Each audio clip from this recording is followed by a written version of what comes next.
మేము చాలా బ్రతిమిలాడి చెప్పామక్క. "మీ అత్తమ్మ లేదు, నువ్వు వెళ్ళకూడదు. ఇంతకుముందుకు చంటితో వెళ్ళినప్పుడు ఇదే గొడవయింది.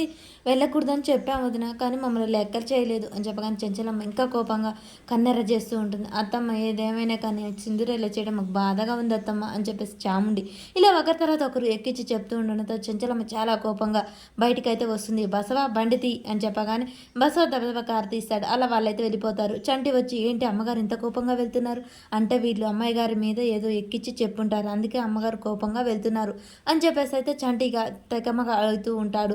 సింధూర అయితే చాలా కంగారుగా వెళ్తూ ఉంటుంది. రేపటి ఎపిసోడ్‌లో ఏం జరుగుతుందో తెలుసుకుందాం. సింధూరకు అడ్డంగా కారు పెడుతుంది చెంచలమ్మ. అలా సింధూరని ఇంట్లోకి తీసుకొచ్చాక ఇల్లు దాటి వెళ్ళకూడదు అని చెప్పాక కూడా నా మాట లెక్క చేయకుండా వెళ్ళిందంటే ఏంటి అర్థం అని చెప్పేసి గట్టిగా అరుస్తుంది.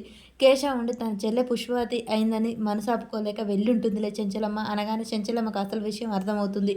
ఎమ్మటే ఇంగ తన కోపాన్ని కంట్రోల్ చేసుకొని "బసవా ఒక ధర్మయ్య ఇంటికి వెళ్ళండి" అని చెప్తుంది. ఇక ధర్మయ్య అయితే విజయమ్మ కాడికి వెళ్తాడు. "నీ కూతురికి చెంచలమ్మ ఒక విధంగా వెరవేసింది.